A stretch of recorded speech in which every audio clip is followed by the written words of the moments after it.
CCTV तस्वीरें सामने आ चुकी हैं और वक्त भी वही है 8:45 46 मिनट और ये अजीत पवार प्लेन हादसे का सीसीटीवी अब सामने आ चुका है। हालांकि प्लेन जिस जगह पर क्रैश हुआ वहां की तस्वीर अभी तक आप देख चुके हैं, लेकिन ये ठीक सुबह उसी वक्त की उसी जगह की सीसीटीवी तस्वीरें भी सामने आई हैं। बारामती विमान हादसे का ये सीसीटीवी आप देख रहे हैं, जहां आपको बता दें आज सुबह 8:46 का ही ये वक्त है जब महाराष्ट्र के डिप्टी सीएम अजीत पवार के निधन को लेकर यह खबर आई और बारामती में उनका प्लेन जिस जगह पर क्रैश हुआ ये एग्जैक्टली उसी जगह का सीसीटीवी बताया जा रहा है, क्योंकि बारामती एयरपोर्ट पर लैंडिंग के दौरान यह हादसा हुआ। अजीत पवार के साथ मौजूद उनके पर्सनल असिस्टेंट, सुरक्षाकर्मी, प्लेन स्टाफ समेत 5 लोगों की इसमें जान गई है। और इस सीसीटीवी को जरा आप अगर गौर से देखेंगे तो हादसे के बाद धुएं का एक गुबार भी नजर आ रहा है, यानी आसपास लगे इस सीसीटीवी से यह पता लग पा रहा है, क्योंकि अगर स्क्रीन के एग्जैक्टली राइट में टॉप पर आप देखेंगे जहां पर एक रेड स्क्वायर आपको नजर आ रहा है, ये हाईलाइट करने के लिए यहां पर इस वक्त हमने बनाया है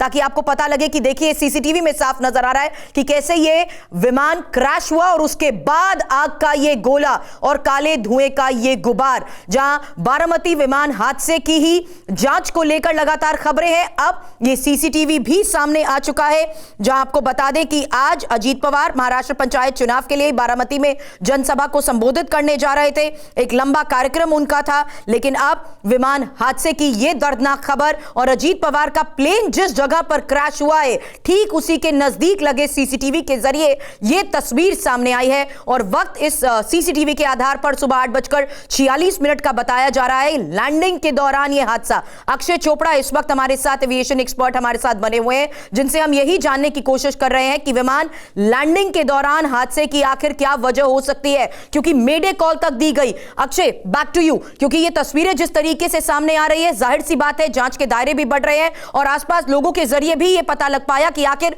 सुबह क्या हुआ था उस वक्त 8:46 का वक्त जब लैंडिंग के दौरान ये दर्दनाक हादसा। अक्षय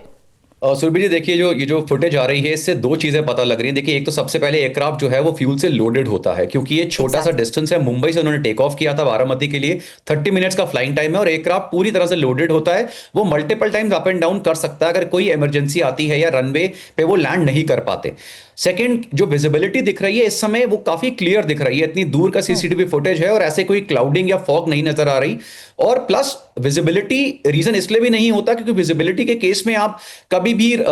मेडे कॉल नहीं देते हैं। मेडे कॉल तभी दी जाती है या तो हमारा कोई इंजन फेलियर हुआ है, इंजन फायर हुआ है, कोई मेजर इलेक्ट्रिकल मैल फंक्शन हमारा हुआ है, या एवियोनिक्स जो है हमारे इंस्ट्रूमेंट्स है उनमें कोई मेजर इशू आया है, या हमारे कोई लैंडिंग गियर वगैरह जो है उसमें इशू आ गया है, तभी मेडे कॉल दी जाती है। लेकिन अगर सेकेंड अटेम्प्ट करा है, इसका मतलब है पायलट जो थे वो केपेबल थे लैंड करने के, लेकिन उनके पास या तो कोई ऑप्शन नहीं था कि वो डाइवर्ट नहीं कर पाएंगे, इसलिए उन्होंने सेकंड अटेम्प्ट करा और जो एयरक्राफ्ट था वो रनवे तक नहीं पहुंचा, वो उससे पहले क्रैश कर गया। तो ये कोई सीरियस सिस्टम मैल फंक्शन है जिसे पायलट हैंडल नहीं कर पाए एयरक्राफ्ट में, तभी ये चीज हुई है। बिल्कुल बड़ी बात आप यहां पर बता रहे हैं और जो बात इस वक्त एक्सपर्ट हमें समझा रहे हैं उसने उन्हें ये साफ कर दिया कि सीसीटीवी के आधार पर भी ये साफ हो गया कि यहां पर विजिबिलिटी कोई एक बड़ा इशू नहीं थी और विजिबिलिटी की वजह से कोई मेडे कॉल नहीं दी जाती है। हालांकि कोई ना कोई टेक्निकल ग्लिच जरूर रहा होगा जिस वजह से मेडे कॉल भी दी गई और क्रैश होते ही विमान में लगी इस आग की वो तस्वीर, क्योंकि भारी भरकम विमान में इंजन के साथ साथ जो फ्यूल होता है यही वजह है कि फ्यूल के साथ ये आग का गोला आपको यहां नजर आ रहा है, क्योंकि जैसे ही लैंडिंग में कोई ना कोई टेक्निकल ग्लिच आने की वजह से ये हादसा हुआ है। जाहिर सी बात है इसको लेकर जांच का दायरा बढ़ेगा, लेकिन इस बीच ये सीसीटीवी तस्वीर ठीक उसी वक्त की अब सामने आ चुकी है। बारामती विमान हादसे का ये सीसीटीवी फुटेज है, सुबह 8:46 का वो वक्त जब ये विमान क्रैश हुआ। लियोजेट 45 जिसका लगातार एविएशन एक्सपर्ट जिक्र कर रहे हैं, बता रहे हैं कि किस तरीके से इसमें 2 शक्तिशाली इंजन लगे होते हैं, तेज रफ्तार और लंबी दूरी की उड़ान के ये काबिल बनते हैं, बिना रुके लंबी दूरी तय भी ये कर सकते हैं। और इस बीच सबसे बड़ी बात है कि अब इस पूरे मामले की जांच को लेकर भी बड़ी खबरें सामने आ रही है।